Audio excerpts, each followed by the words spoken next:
Hey everybody, it is late at night and I am Norman. One of you out there was kind enough to send in a watch to the channel as a gift.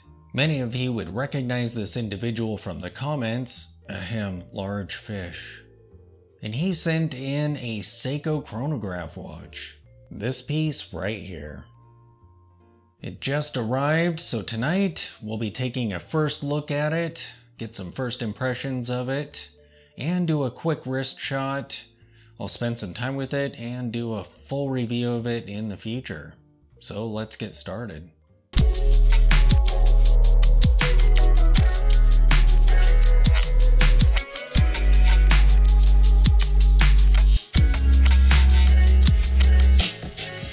So here is the watch, and as you can see, that dial has a deep blue to it.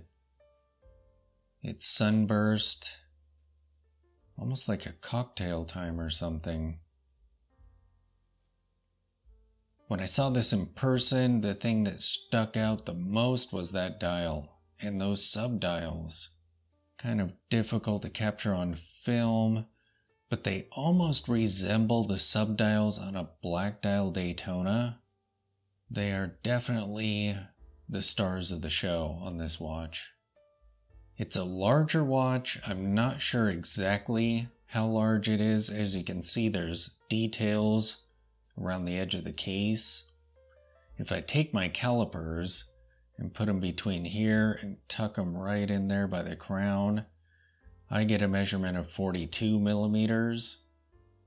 However, when I was wearing this today, it wore smaller than that, which for me personally is a good thing. It's absolutely solid feeling. Now the links are all just friction fit pins, and some of them are a little bit loose. I think this one here kind of creeps out a little bit here and there. But when I was removing a link from this, one trick that I discovered is you can give the pin just an ever so slight bend and then push it in there, and it really snugs it up. So if this keeps on sliding out, I will probably do that with that one. Actually, I think it's this pin, now that I look at it. Yeah, this is the one that keeps creeping out. You can see it's sticking out just a little bit. So I may pull this out a bit, give it a slight bend, and then put it back in there. See if that secures it better. There's a little bit of wear to the bezel that I may polish up some. And when I picked this up tonight, I noticed that the chronograph hand was sweeping around, so apparently I had the chronograph running all day. So we'll see what that does to the remaining battery life of this. This is a quartz piece. Yeah, I wasn't entirely sure about what I would think of it. This is completely different from the style of watches that I typically go for. And it's the only watch I own with these almost 90s style details on them. Fortunately, all the edges are nice and crisp. There isn't any of the bubbly bulginess of the 90s. But I do love the way this portion of the case and the bracelet kind of curve down toward your wrist. So when you're wearing it, it appears to be very sleek and very close to the wrist. Even though it's not ultra thin, it kind of has the appearance of a thinner watch than it is. But those sub-dials are just so cool. And that blue on the dial and the sunburst there. Absolutely cool looking. Yeah, this thing just feels like a tank too. It's very heavy.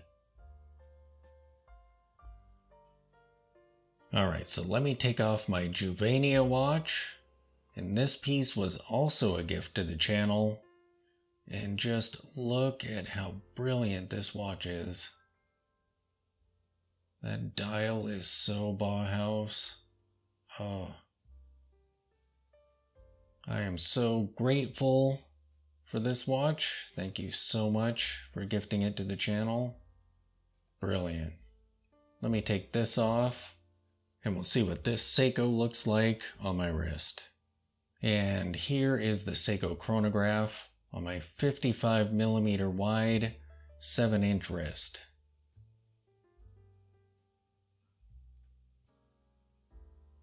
I love how snug it appears to the wrist.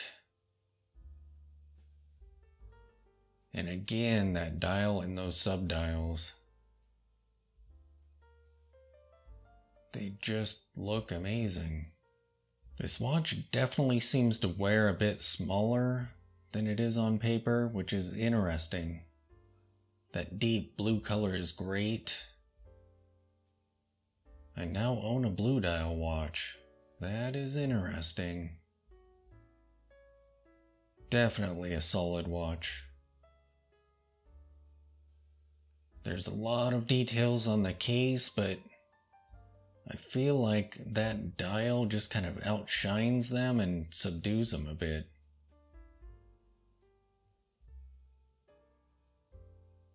Very cool. So there you have it. So cool of you to send this watch in as a gift to the channel. I thank you so much. That dial is just brilliant looking. And even though it's not my usual style, I do love the shape of the bracelet and how the case rounds down toward the wrist. That's the one thing that I love about my brother-in-law's Tag Heuer too.